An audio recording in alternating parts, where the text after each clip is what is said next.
Afternoon, everybody. Thanks for joining me and joining Dr. Roussin today.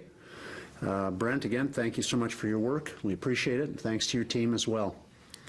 You know, many Winnipeggers and Manitobans are probably a little bit tired today, not just of COVID, but tired because of a certain triple overtime hockey game that will see our team advance to the next round of the playoffs. So congratulations, Winnipeg Jets, and best of luck next year to the Edmonton Oilers.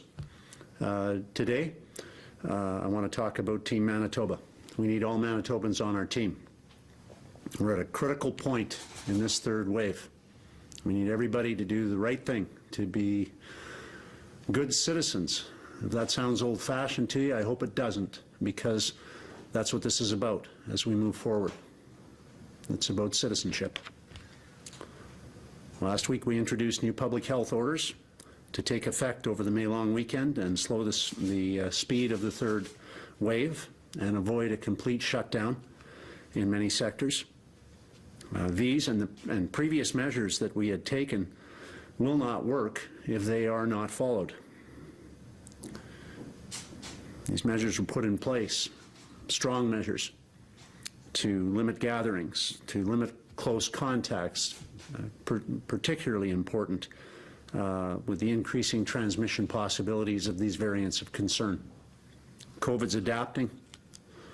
It's mean, it's quick. We have to be smart, and we have to be quicker. As with every step of the way, we enacted stricter restrictions sooner than other provinces did relative to the stages they were at with respect to COVID cases and case numbers. And many Manitobans, most Manitobans, have done their very, very best to follow the public health orders, to protect themselves, to protect their families, to protect their neighbors. But it appears that too many others have made the wrong choices not to be part of the team. That needs to change. There are Manitobans who did not bother to take an hour or two and go and get a life-saving vaccine. In fact, over 70% of our hospitalizations currently are folks who haven't been vaccinated. So to be a good citizen, it would be helpful for you to go and get vaccinated. We have openings available, and we're looking forward to serving your needs and helping you protect yourself and others. Many Manitobans have chosen not to obey our public health orders and then have gotten sick. And too many of those people didn't even bother to get tested for COVID, which means they placed other people in jeopardy as well. As of Friday, 43% of hospital patients in Manitoba had not been tested. COVID hospital patients not tested. There's an element of personal responsibility that shouldn't escape us, but seems to be escaping some, that we need to remark upon. On Friday, of the 296 COVID patients in the hospital, 129 were only tested positive for the virus after presenting to the hospital. This includes 21 people in ICU.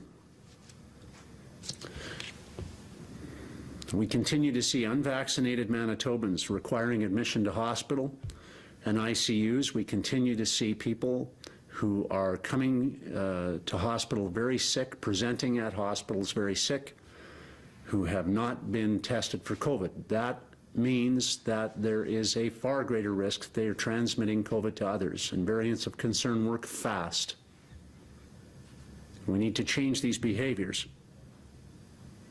Again, as of last week, approximately 70% of individuals hospitalized with COVID-19 in the province of Manitoba have not been vaccinated, and that is not because of a lack of available spots or an opportunity to be vaccinated. Our vaccine team has made vaccines available to everyone in every age category.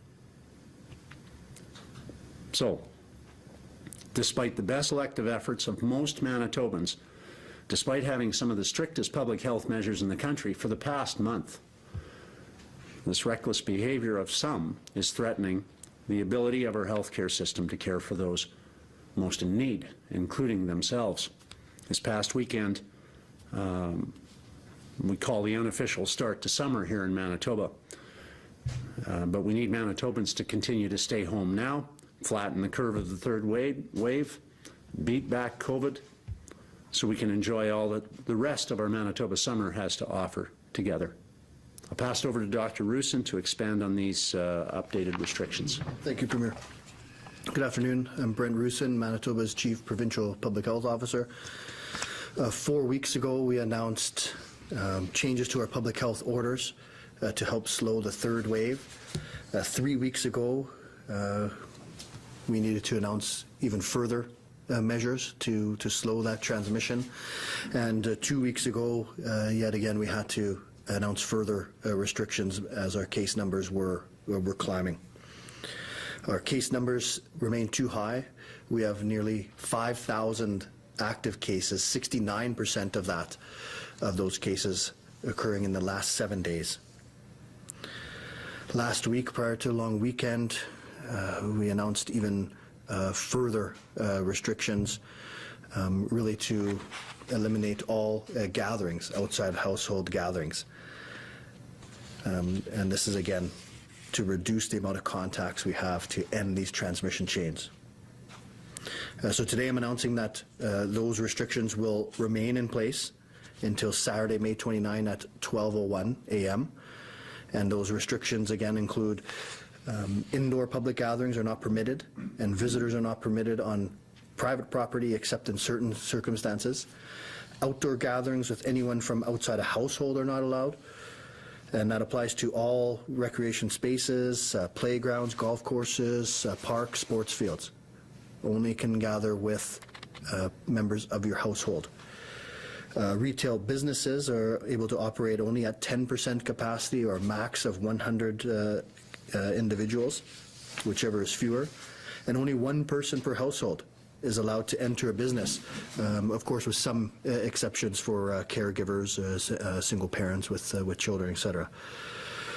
That should certainly be the exception, not the rule. Many businesses and organizations will remain closed for in-person service. This includes gyms, fitness clubs, restaurants, bars, personal service businesses, museums, galleries, and libraries. We have to take stronger action and take that action right now to end transmission chains, to bring down these case numbers. We know it's not what Manitobans want to hear, and we know it's been frustrating 15 months. But we know that our hospitals are being stretched to the limits right now. There's hundreds of people in hospitals struggling for their lives right now. There's thousands of healthcare providers struggling to provide care for them. We need to stay home as much as possible. It's the best way to limit the amount of contacts we have with those outside our household. We need to limit those close contacts, wear masks when we're in public. We have to get vaccinated. So I know that there are thousands of appointments available at the Leela Super Site from tomorrow and the next couple of days. So let's fill those up today. If you haven't booked your appointment yet, book that appointment. There's thousands of appointments available. So book those appointments, get in, get vaccinated in the next couple of days. Everyone in Manitoba over age of 12 is eligible to receive that vaccine.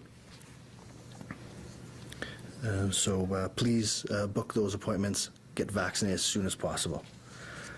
Last Friday, bookings for second dose vaccine started for those who met specific health conditions, and expanding to all Indigenous people yesterday.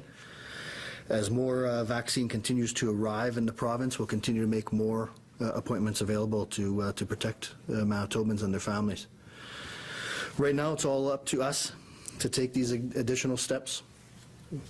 We need to stay home as much as possible, limit our contacts outside our household, get vaccinated as soon as possible, get tested, even with mild symptoms, even if you're not sure. Get tested. We can isolate cases. We can do contact tracing. It's, again, one of our public health measures to reduce these transmission chains. And so we've been here before. We know what to do to bring these numbers down. We've brought them down before. We're going to bring them down again. But please mind those fundamentals, stay home as much as possible. And thanks. I'm going to pass it back to the Premier. Thanks very much, Dr. Roussin. Yeah, we did it before. We did it before and we didn't have vaccines. Not available in the numbers that are available now. So take the step and get your vaccine. In the meantime, two ways we can shorten this third wave are right in front of us. Follow the public health orders and get vaccinated. If you do these two things, then we can shorten this period of time and we can get our lives back faster. If you don't, well, you're part of the problem, you're not part of the solution. It's as simple as that. We're committed to getting vaccines into the arms of Manitobans. We've been working hard and reaching out to try to get extra vaccines available through North Dakota, working with other premiers and governors to do that too. Bolstering the available supply of vaccines will assist us. We have additional capacity to get more people vaccinated. But we need you to step up and be part of the solution. Manitoba's implemented some of the strictest public health measures and enforcement measures too in the country. But sadly, if you don't follow those health measures, you're going to be part of the problem, not part of the solution. And these orders, they can work. They've helped us to get out of the second wave. They can help us get out of the third one now, but they only work if you work at them. And so for yourself and for your loved ones and for your family and to protect the healthcare system and to be considerate towards the needs of others who don't have COVID but are waiting for procedures, waiting for surgery. This is the right thing to do. Do the right thing. We need the full participation of Manitobans, all Manitobans, in order for these strict public health measures to work. So we can bend our curve back down, so we can protect our healthcare system. These measures are tough, but they have worked in the past because Manitobans made them work because they worked at them. These measures have saved thousands of lives in our province because you did that. You followed the public health orders. We all have a role to play in protecting ourselves, our loved ones, our community. And the level of caution has to remain high. And Dr. Roussin, our healthcare leaders, have reminded us as well to stay cautious even when you have your vaccine, because it's not perfect. It doesn't work for everybody. And also it doesn't start working really at all for at least a couple of weeks. So make sure you remain cautious and careful and following the public health orders, doing the right things. Wash your hands. Stay home when you're sick. Stay home when any member of your family is ill. Get tested. Make sure that you get tested. Wear a mask, limit your close contacts. And if you get COVID and you go into a hospital for treatment, make sure you cooperate with the contact tracing questions. The contact tracers are there to try and help you protect the people you've come into contact with. So make sure that you cooperate fully with them to help protect others. Be kind, support one another. We'll get through this thing. And when we do, you will be proud to have been part of doing that. Happy to take your questions. Thank you, Mr. Premier. Thank you, Doctor. A reminder to our reporters on the line, you will have one preliminary and one follow-up question. Up first this afternoon from City News, Stephanie. Hi, Dr. Roussin. Hi, Mr. Premier. A group of Manitoba doctors spoke to media this morning, and they say the narrative around Manitoba having the strictest public health orders, they say that's false. They look at Ontario where the malls are closed or they're open and we're shipping COVID patients over to them. And they say what they're seeing on the front lines is a lot of people are actually presenting who got COVID in their workplace in their non-essential business. Will you commit to closing these non-essential businesses and taking steps to further restrict Manitobans? Ontario has 25% capacity allowed in the retail stores. We have 10. Brent? So yeah, I mean, moving forward, we're certainly looking at at all options. I think that that there is variability on the different settings and different orders. I know that we allow no group gathering, even within or outside. That's group sizes are at 5, I believe, in Ontario. So we. Certainly public health is still looking at things. I think that we've had quite restrictive restrictions here. I think Manitobans have felt that. But we're going to do what we need to do to continue to protect the health of Manitobans.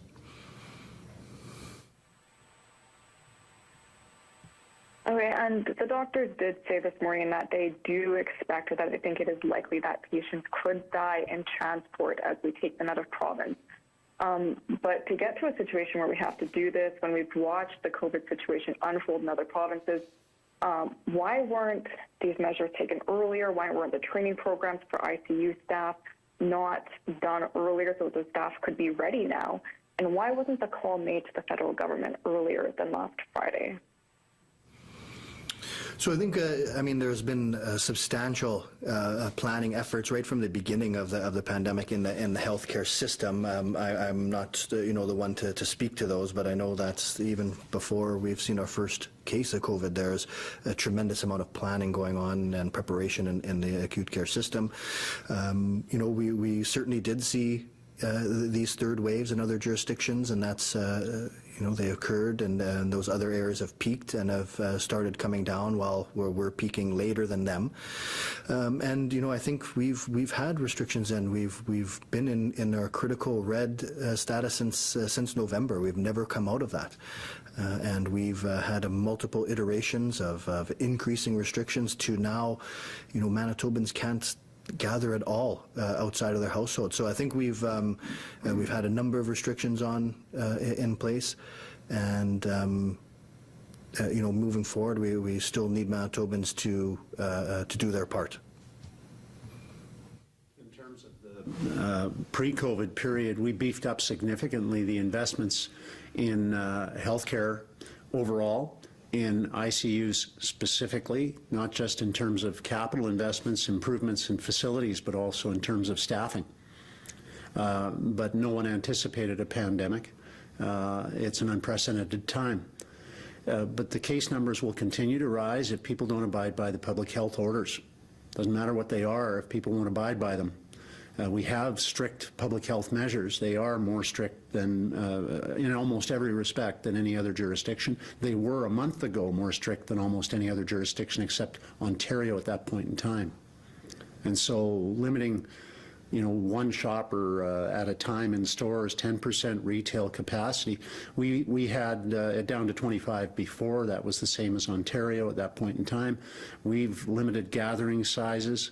No gatherings at all, as you know, were allowed as of 3 weeks ago. And so these measures were taken to reduce the number of contacts. If people follow those measures, then these measures that we took will begin to bear fruit in the next few days. But if people don't adhere to the public health orders, then we're going to continue to see increases in the number of cases as a result. From CHVN, Taylor. Hi, good afternoon. These health orders are set to end in less than a week, and we know that cases and compliance orders attitudes are likely to not change very much in the next week. What can Manitobans expect to come next in the health orders? Yeah, so we put these orders in prior to a long weekend. We knew that there was a substantial area of risk where a lot of gathering typically occurs over that long weekend. So we put these orders in. We've now extended them a few more days, but we're going to still be deliberating and looking to later this week providing some clarification on what will be coming next. And when should parents be getting ready to send their kids back? So again, this is something that we're in discussions for. I think that if you look at our current trends and current numbers, we're still quite concerned about that trajectory. We haven't made any final determinations on schools yet, though. From the Winnipeg Free Press, Katie. Good afternoon. Now that we're seeing patients being transferred to Ontario and other jurisdictions coming, and contemplating sending surgeries out of province as well and canceling urgent surgeries here in Manitoba, do you regret not implementing stricter lockdown measures sooner?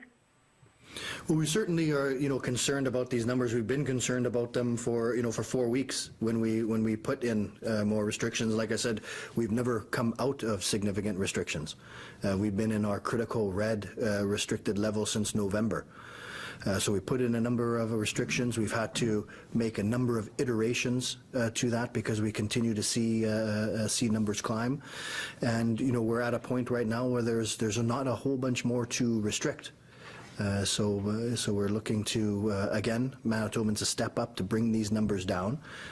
But like we said, we're still going to be deliberating on potential next steps. Katie, you just have to ask yourself, when you have 43% of the folks who are going into hospital who haven't been tested, what would the correlation be with adherence to health orders? And I think that's a fair question to ask. So we brought in strict health measures. Not everyone's following them, obviously. We've had an increase in the number of tickets, warnings. Enforcement has had to be stepped up and has resulted in even more examples of people violating public health orders. But clearly, when you have vaccines available to everyone and yet 70% of the folks who are going into hospital haven't been vaccinated, there's an element of personal responsibility here and personal decision making that impacts. And so I think it's clear that if you do an analysis of the restrictions across the country, you will see that we brought in more severe restrictions than virtually anyone else earlier in relative to case numbers than other jurisdictions from Quebec to the West Coast. And so the issue of regretting not bringing in earlier health orders may be raised, but the adherence to health orders is also a key issue, and that is what I'm going to point out today. People are not adhering to the health orders as they should. They're creating a problem, and they're not getting tested when they should be, and creating a problem for others potentially as well. And this is going to continue to elongate the third wave if those behaviors continue. You've been asked this question repeatedly. I want to ask you again, why did we wait until Manitoba had the worst infection rate per capita in North America to ask for federal help? Well, quite frankly, because we were prepared, and we had been preparing for some time for a spike in our case numbers. But I don't think anyone anticipated the degree to which that spike has occurred. I didn't. I don't think anyone else did either. So the question of waiting, we've been in dialogue with the federal government on a regular basis. Manitoba offered to help a month ago. You'd have to remember we didn't ask a month ago because there were 4 other provinces, 5, that were in far worse shape than we were. Wouldn't have seemed right. I don't think Manitobans would have seen the logic in us asking for help when we were actually offering help to Ontario, for example, and have offered help to others. So as a result of the discussion with the Prime Minister, we have 12 critical care nurses mobilized in the next week. We could receive, because we have asked out to others as well, we could receive as many as 50 critical care nurses. Clearly, our preference would be that we have the space available, we just need the staffing to not have to move people out. My understanding is that that would be far preferable. I certainly would think so. We have public health staff to support our alternative isolation arrangements that we're making to assist people who live in close contact settings where they aren't able to isolate effectively. We need some additional staff for that. Ottawa said they'll help there. And I'm sorry, Katie, don't have the exact time or hour that those staff will arrive, but I do understand the commitment has been made. In addition, on the StatsCan staff to support case and contact management or contact tracing, obviously that's really important. I encourage those who are going in and ask questions about their contacts to make sure they provide the information. To not do so is a blatant disrespectful act, because it stops our contact tracers from being able to notify folks who may be exposed to COVID to go and get tested immediately. And on lab support, 1 or 2 epidemiologists, 3 medical lab technologists to assist with testing. So that's what we're at in terms of detail on the staffing, and I thank the federal government for their cooperation and anticipation of potential cooperation and support from others in the Canadian family. Thank them in advance. From Global News, Marnie. Good afternoon, Dr. Roussin and Mr. Premier. In addition to closing non-essential businesses, the doctors that spoke this morning said they also like to see a stay-at-home order, and they also said that the ICUs are filled up with patients who caught the virus in the workplace. You said we don't have much more to restrict, so why not put in a stay-at-home order? And when will the province also release specific data so we can see if cases are coming from gatherings or from the workplace? Yeah, and so we are going to have further deliberations on those next steps. Again, the stay-at-home order is a way of framing things. Of course, if we look at other jurisdictions, might have a stay-at-home order, but you can still gather up to 5 people outside your household. So here we don't frame ours as a stay-at-home order, but you can't gather with anyone outside your household here. So it depends. I mean, I think our messaging. I think we have to be as clear, and I think we're being quite clear. We had our technical briefing today on the impact of that these cases are having on COVID care and non-COVID care. So we're being very clear to Manitobans that we're at a very critical stage. That these orders that we have in place, if followed, are going to stop a lot of the transmission chains, and we're going to further review whether we need to take any further action. Thank you for that. And Mr. Premier, you said on Saturday that you would wait to comment on the alleged Springs Church graduation. Do you have more info on that, and are we going to see any enforcement action being taken on that? Marnie, the enforcement I can't get involved in, of course, but I can say that if there are violations of public health orders, they will be investigated and they will be fined or warned, depending on the case. I can also say to anyone who's thinking that they should break the public health orders that I've come up with an 11th commandment, which is obey the public health orders. And I would encourage everyone to make sure they do that. From the Brandon Sun, Kimberly. Good afternoon, Mr. Premier. I apologize if this question has already been asked, but I don't think it has. What is the status of requesting help from Ottawa, given that the Prime Minister is waiting for a formal request for help, and you say you have already submitted it? Well, just to be clear, there's a formal process and an informal one. The informal one is a conversation with the Prime Minister I had last week asking for assistance, and he assured me that would be provided. The formal one goes through my infrastructure minister to Bill Blair, his compatriot in Ottawa, and that's undertaken already.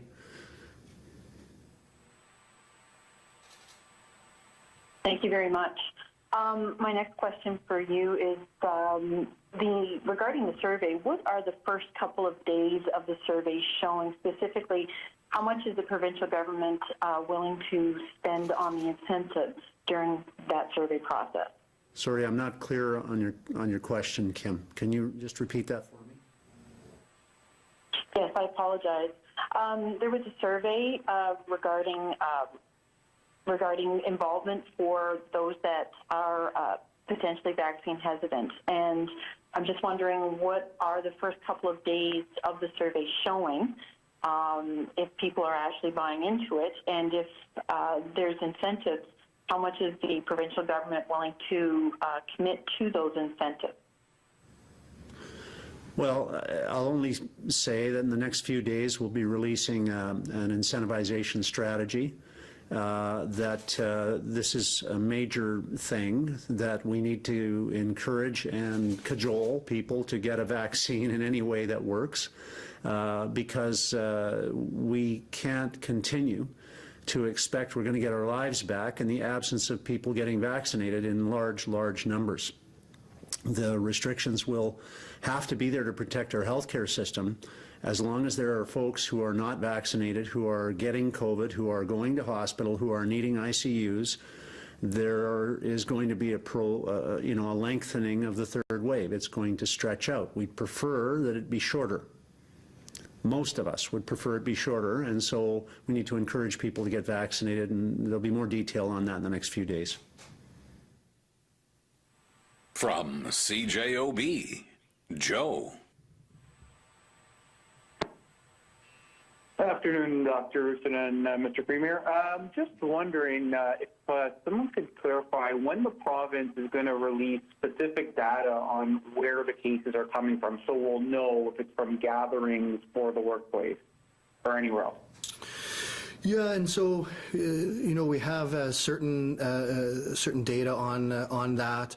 If we're looking at rough data, we see over roughly half being household transmission, and next is about 15% on social gatherings. So a significant amount of transmission happening in those occurrences. Now, acquisition level data is tough to come by, right? Because we're interviewing cases, and we have a significant proportion of cases right now that are defined as community acquired, so we don't, by definition, know where they acquired it. And then they can just list the places they've been in the last 14 days. So you're just sort of compiling a list of common places for people to be. So we do see, and that's why a lot of our orders have been focused on the gatherings in private and public areas, because that's where we've been seeing a lot of the transmission. But of course, we've had workplace clusters and transmission that occur in certain workplaces as well. So, we have that data. Again, it's limited because we're a lot of community transmission right now. Thank you. And I'm curious to hear your thoughts on the numbers we've been seeing and the numbers today. They're down, but does this have anything to do with people not getting tested on weekends or long weekends? And I guess we also talked a lot today already about people not getting tested in general. Yeah, we have to be very cautious with seeing these numbers. We still have a very high test positivity rate, and so certainly we'll be happy to see this as a start of a trend, but we can't rely on that. We need Manitobans to know that our healthcare system right now is at the brink, and we need to bring down these numbers.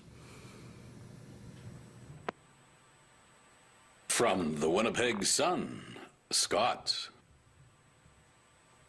Hello, good afternoon to both of you. Premier, at a time when we're the worst jurisdiction in North America in terms of COVID, and when our own modeling showed that the third wave could be as bad as it is, do you think that blaming Manitobans is helping at all at this point? I think there's lots of blame to go around, Scott, but when people don't go and get tested when they have COVID, who else am I supposed to talk about? When people go in and don't cooperate with a contact tracer and provide information on who they've been in contact with, how the hell are we supposed to stop people from getting COVID? There's an element of personal responsibility here. It needs to be talked about and it needs to be confronted. And it's not a question of blame. I've already said, and I'll say it to you again, I take responsibility for the good, the bad, and the ugly, but I usually give credit to everybody else for the good. And so I'll continue to say to you, there's an element of personal responsibility here. And we have people who aren't following the health orders, Scott. And so I'm going to continue to hammer at that and encourage people to do that, because that's how we get out of this mess, not ignoring the health orders. And we certainly aren't going to get out of this mess if people don't go and get tested when they have symptoms. And we aren't going to get out of this mess if people keep going to social events with other people while they're sick. So there's personal accountability that has to be brought to the fore here. People need to accept that. You're either part of the solution or you're part of the problem. Thanks for that. My follow-up will also be directed at you. I'm wondering when then will you stop comparing us to Ontario and other areas, such as the Maritimes, whatever, suggesting that we've had some of the most strict restrictions and all that, and just do what Manitoba needs instead. So what is that magic solution you're talking about, sir? We brought in enforcement. Well, I mean, the other jurisdictions have done stay-at-home orders. Ontario's done that. Nova Scotia's done it. I mean, those have shown to work. I'm not entirely sure at this point why those haven't been enacted here. Our current orders are as strong or stronger than Ontario's. So if you'd like to do your comparatives, you might want to pay attention to that fact. On enforcement, we continue to have the strongest enforcement in Canada. That's important because real behaviors are what's causing COVID to spread. The behaviors of people who go out and don't wear masks and assemble in large groups and socialize are what's causing COVID. So, look, I'm totally accepting of the obligations of government in every respect. I head a government that has acted and acted promptly and early on things like enforcement and restrictions. But to deny that individuals give each other COVID is not anything but foolishness. It's individuals who give each other COVID. So it's individual choices in this context that matter most. And if individuals go out with symptoms and associate with other people and give them COVID, that's not the government, okay? So our restrictions will work. They've worked before because Manitobans worked at them. Manitobans behaved responsibly and adhered to those public health restrictions. We bent that second curve down as well, or better than anybody, and we can do it again. But we need the help of all Manitobans to be on Team Manitoba doing this. And Team Manitoba isn't just some of us, it's everybody. From CBC Manitoba, Bart. Mr. Premier, the ICU physicians say that some of the people they're treating with COVID obeyed all the rules. They got sick at work. We know we don't have workplace data. They say some of those people who didn't get tested before they went to hospital were too weak to get tested, but they got sick so quickly they presented at hospital with symptoms. Yeah. What do you have to say to that? I have to say, I'm not trying to vilify everybody who gets COVID here. I'm talking about changing behaviors for those who can, Bartley. And there are many people who've presented at hospital who could have got a vaccination and chose not to. There are many people who have presented at hospital who could have been tested and chose not to. And my message is directed specifically to those people, not to the ones you've just described. I have nothing but compassion and sympathy for those folks, but I don't have a lot of compassion left, and I don't have a lot of sympathy left for people who disobey public health orders knowingly and willingly. And I don't have a lot of patience left, and I don't think many Manitobans do, for folks who won't cooperate with a contact tracer and share the names of those who may be affected by COVID. So I'll continue to say that personal behavior will influence how fast we get out of this. And I'd encourage people to do the right things and follow the public health orders, get tested if they're sick, get vaccinated as soon as possible. Thank you for that. Speaking of compassion, we heard from Dr. Jacobson today that we've had cardiac patients die waiting for cardiac surgery because of the crunch in hospitals. Dr. Gray today said there are basically thousands of invisible victims, non-COVID patients in hospitals and at home suffering as a result of the hospital crutch. We are here now because, well-intentioned or not, whatever restrictions, whatever adherence 2 months ago weren't put in place or weren't followed. We can debate that another time. You've answered that many times. But what do you have to say to the people, the family members and those people who have lost their lives now as a result of this intense crunch in hospitals? I've been fighting for shorter wait times since before I got back into provincial politics a decade ago. Our government, when we were in opposition, led the way in encouraging the provincial government of the day to work very hard to get the provinces to cooperate and support a greater partnership on funding to support the sustainability, renew the sustainability of our healthcare system. From the week I became Premier, I began to advocate for us to, as a country, recharge our funding system for healthcare so we could shorten wait times. We're the only province, according to CIHI, that shortened wait times for emergency services. This is a very high priority for me personally, for our government, and I believe for all Canadians.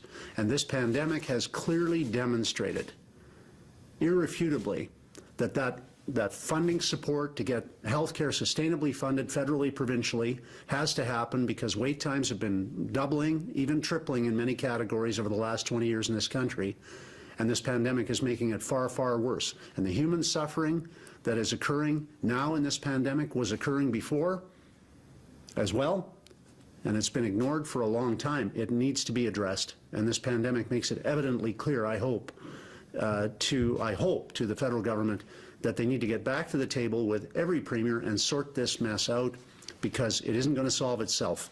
It needs to be solved between a federal and government that understands the nature of the problem, because every premier does. From the Canadian Press, Steve. Oh, hi there. Dr. Roussin, if I can paraphrase the argument being put forward by some doctors who want a stay-at-home order, regardless of where the virus transmission is happening, would not a stay-at-home order with the test positivity rate so high as we see now really clamp down on transmission and really lessen the interaction between people, which is the only way the virus spreads? Yeah, I think that we need to definitely decrease the transmission. We need to end these transmission chains. Like I was saying there, a lot of it, if we talk about a stay-at-home order, it's how we frame it. We don't allow any gathering outside of the households right now. If we look at other jurisdictions that have a stay-at-home order, they still allow gathering, group sizes of 5. There's still other opportunities. So, you know, there's no doubt that we can sustain this level of transmission. So staying home, and we've been messaging this, you know, since November, staying home is your best way to limit your contacts with people outside your household, to end these transmission chains. And we've taken these progressive actions to, you know, to limit the opportunity for people to do anything outside their home. Now, leaving your home, you're not able to gather with anyone outside your household. And so we're still looking at the next steps that we can take. But right now, there's very little gathering that's allowed under these orders. Okay, and have you seen any updated numbers, given that we're seeing a continued swell in the demand for ICU beds? It looks like we're way ahead of the worst-case scenario that was being envisaged about a month ago, according to the most recent modeling we've seen. Do you know how high we're now expecting the demand for intensive care patients to be? We don't have anything different from those original modeling numbers. I believe those are continually being looked at, and we'll hopefully have an update on that in the near future for the models. Again, the models can tell us the trajectory that we're looking like we're on. It doesn't tell us where, when we make changes to the restrictions, where that's going to put us. But I don't have any updates since that last level where you did, indicate that we were in that worst case scenario, which, really has to deal with both things, that public health orders and adherence to those orders. And so we're going to see what these new restrictions bring. From CTV Winnipeg, Michelle. Hello. Is Manitoba asking other provinces or states for help with patients beyond Saskatchewan and North Dakota? I'm not aware of any other issues there. We'll have to get from the acute care system to discuss the specifics of that. But I was aware of help from Ontario, Saskatchewan, and North Dakota. Michelle, maybe. Okay, thanks. Sorry, Michelle. In respect, as Premier, in respect of asking for help, we have. Written to the United States Governors Association to ask for help in getting vaccines across to Canada. A number of individual governors and premiers have already done things to speed vaccinations, some of it by having people like truckers. I think we're 1,700 truckers so far. I could stand corrected on the exact number. That have been vaccinated in North Dakota, but we would prefer to get vaccines up here. And there are many vaccines available in the United States. Duke University did a study projecting several hundred million would be available by the end of July, but there are many available now. So just last week, the New England governors and the Atlantic Canadian premiers and the Quebec premier signed a unanimous agreement asking for permission from the White House to get vaccines from the United States that are in fridges up to Canada into arms. We've been working with North Dakota on that same thing for a while now, but President Biden, I think wrongly, made the decision that those vaccines couldn't be used in Manitoba. So we're going to continue to reach out. So in terms of help, in terms of available vaccines, we have additional vaccine capacity here because our vaccine team has built that, and we would like to have more vaccines.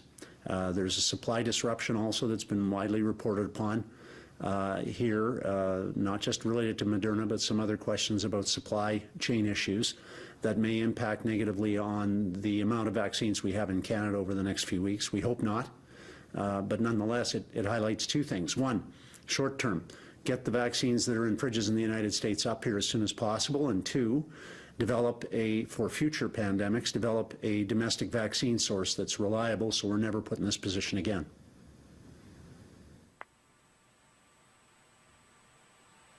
Okay, thanks.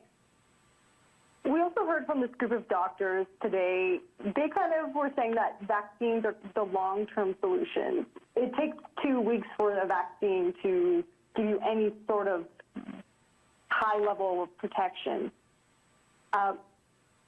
So what is the short-term solution if what we're doing right now seems to not be working, or maybe the message isn't getting across?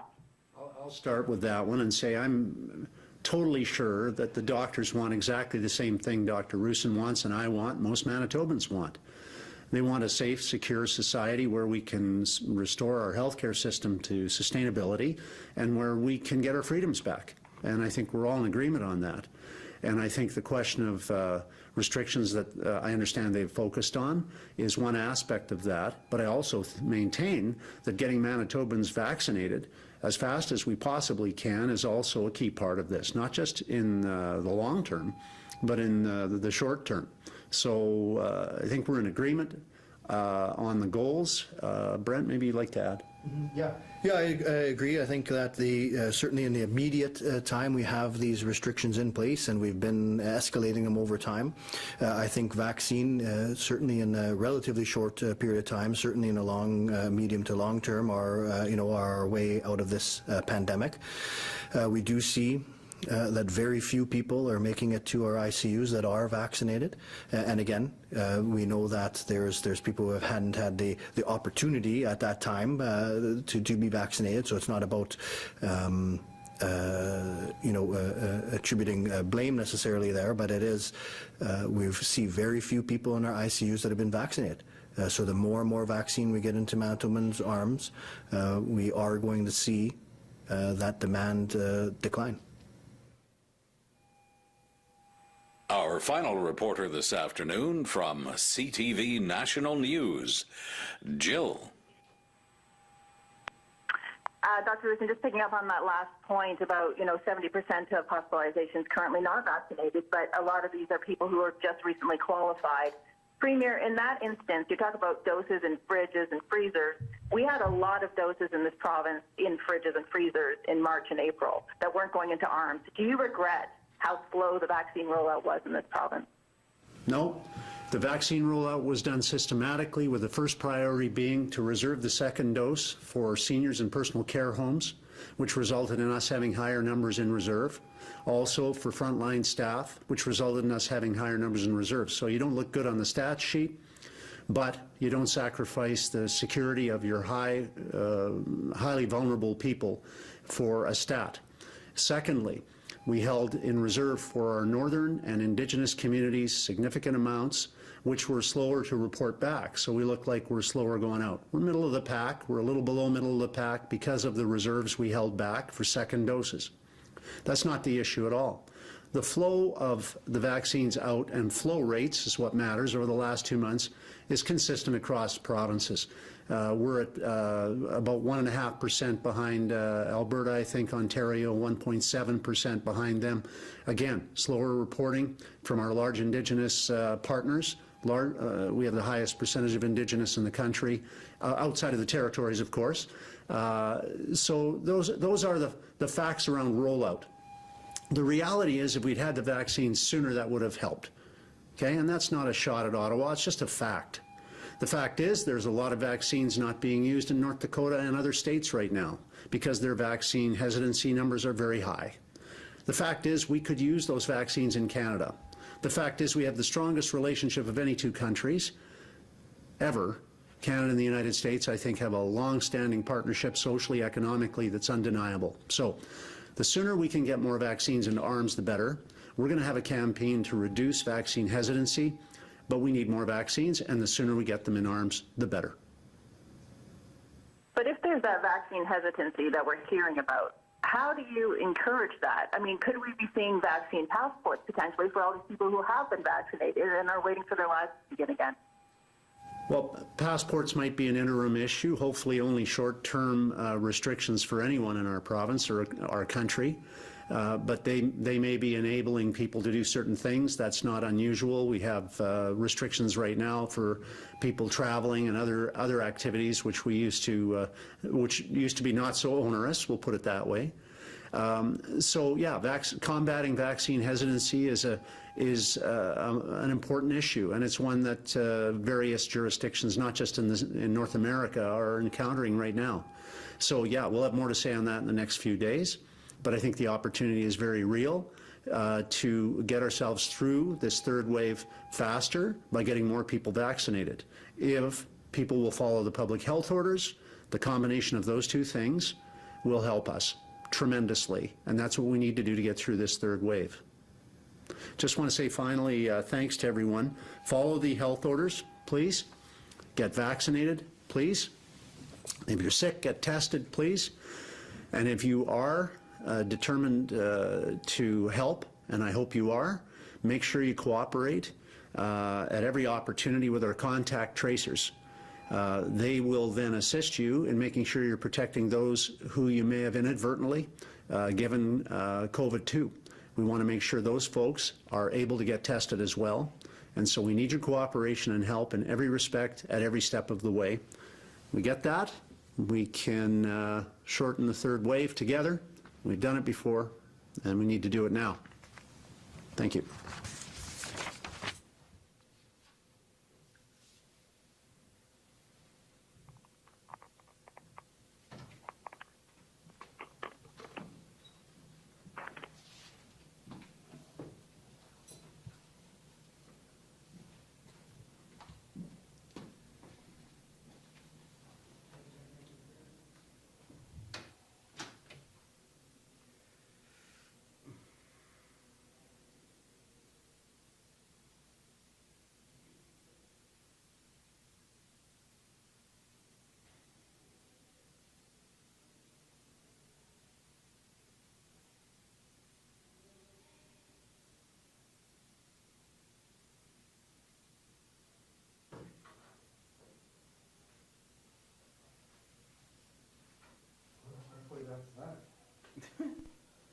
Yeah.